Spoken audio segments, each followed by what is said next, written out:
Okay, this is going to be my next refab project.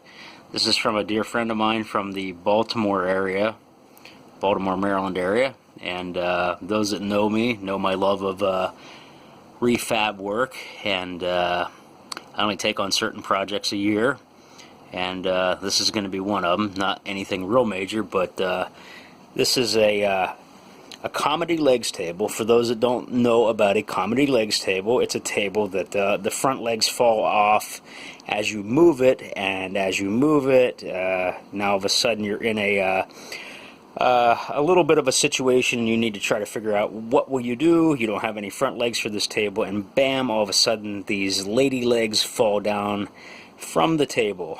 And it looks like my dog is going to join us in this. What's up, Larry Doodle? Anyway, this thing is definitely in need of some absolute refab work, and I'm just documenting this now because it will be a totally different table by the time you see it restored. So I'm really anxious. Again, it's a Hughes table out of England, and as I said, it needs some absolute TLC. So this is going to be my little fun project that I'm going to be working on, and once I get back in touch with my friend, I believe this will be available and will be for sale. So I definitely need to beef it up quite a bit aside from just the fab work. The mechanisms are pretty good, but it definitely I see some engineering that I can enhance, and at any rate, I just wanted to share this with you. I think it's a pretty neat freaking table. I've always loved the comedy legs table as a prop, and I just thought I would share it with you. Hey, we are back as I work on a Saturday here on a little bit more of this comedy legs table, and I'm just getting ready to do these poles or pipes that are for the legs, and man, I swear by this stuff. I've used it for a few years now, and it's called Never Dull. It's really great, and it comes. I can't open it one-handed, but it comes. It looks like a big, cotton ball, and you just tear a piece of this off.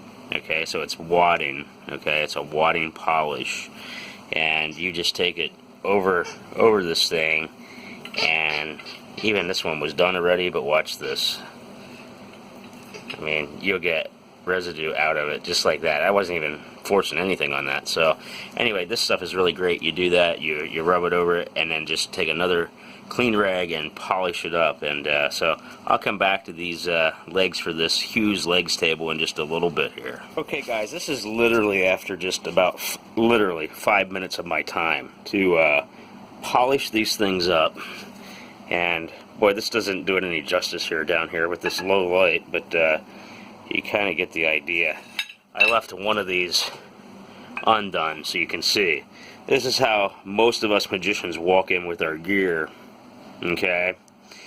From not having time to do things, and our swords or other steel things, aluminum, all of it gets really dull after a while. It gets that horrible look to it that patine sometimes, the patina finish sometimes, which we don't want. We want a nice, crisp, shiny look to our things, and our brand suffers because of it. So these are the little things in your brand that a lot of people, as entertainers, we don't think about, because these are the things on the back burner. We have too many fish to fry. We have other things that are much more important. That's true.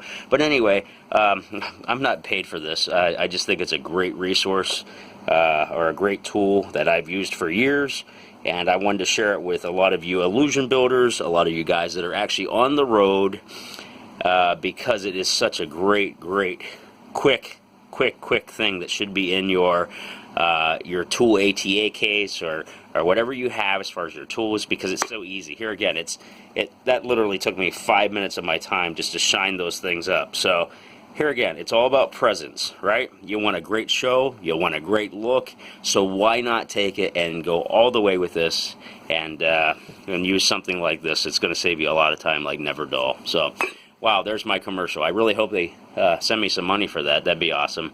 But anyhow, still working on this comedy legs table. It's a Hughes, a Jack Hughes table from England, and refurbishing it and stripping it off and all kinds of stuff. So all kinds of things going on here that I'm working on. But I thought, you know, that's a really great branding lesson that you guys can learn. If you haven't already, that, you know, we think of our logo, we think of the quality of our show, we think of our look, but do we think of our props and what that looks like? So at any rate, that's so important. So there's your lesson of the day, is it regard, or as it relates to branding and how all this fits in. Because here again, branding is about the perception that people have about you. It's a formed perception, just like your show. Whether your show is good or bad, they're going to make that decision based off of what they see, what they think, and what they feel. So there you have it. So anyway, I will talk to you later. Doodle, what are you doing? Hey. That's my Doodle dog back there, just hanging out with me. So anyway, thanks guys. Talk to you later.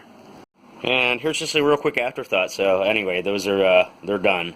But this would also work on coins and things of that nature. But as I was sitting here doing this, I scoped the room and I forgot about this. But I've done this for years as well, and this is a great thing.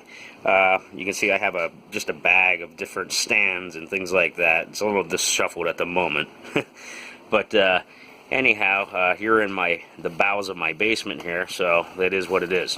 At any rate, this is, as you probably can already tell, is insulation like you use around copper piping and things like that to keep your pipes warm. Okay, I've used this for years for my poles, and actually this is for my legs table.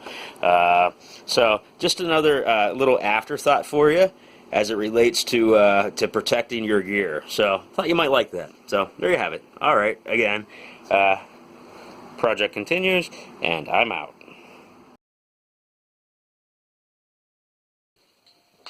Okay, so we have our Jack Hughes table, as I mentioned before, and I think we're pretty much done with it and ready to set up. Again, this is a really unique type of table because of its design. It's an all-in-one. You can carry it just like this. And what's kind of cool is you get to your show, and all you do is pull out this piece right here, which I redid, and we're going to set it aside. And then all your pipes and everything are right here. Now, I don't really like this setup very much. In fact, I probably will take it one step further than a part I won't do on camera, is I'll probably put some foam padding here. It won't get in the way when the legs drop, but it'll be just out of the range far enough that it'll keep these from tilting back and forth. Again, not a deal breaker, not a big deal, but I like things that are nice. So, at any rate, let's go ahead and I'll show you how this gets set up.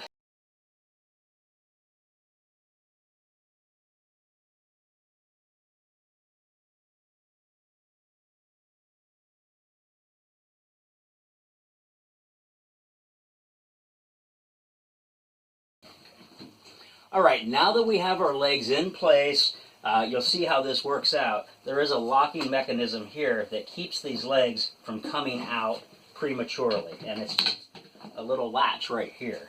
Now, what's cool, or what I decided to do, and you probably can't see it on camera, but just to keep the feet a little bit more protected, is I put some rubber padding there so that when these fly out, they don't scrape the feet, and I thought that was kind of essential. The other thing that I did, and you can't really see it, is on this slide, wood against metal, or in this case, wood against aluminum, it really doesn't want to go that smoothly. So I put a piece of vinyl material here, and I just used some spray adhesive, put it in there, and this thing just slides. It glides now, which, you know, here again, just these little things that make it really nice. So let me show you how this works. So again, this is our front. Okay. So here's how this works, is I have my little mechanisms to drop each leg on each side of the table, as well as my lever for the actual legs themselves. So I have everything set up. I'm about to move my table when all of a sudden, we kind of have a little problem. I don't know what to do. So, of course, I don't know what to do. I go to move away, and, of course, the other leg falls off. Geez. kind of in a predicament here. I don't have any legs, but well, then again, maybe I do have some legs after all. Yes, I do have legs, and of course, I do indeed have legs. So there you have it. That is the Hughes table restored. This particular client didn't want me to do hardly anything to this other than just kind of make it look a little nicer, and I kind of like that because of the fact that it's still sticking with the originator, and that is Jack Hughes, without really doing a whole lot to it cosmetically other than just some touch-up work. So it still is a Hughes table as well.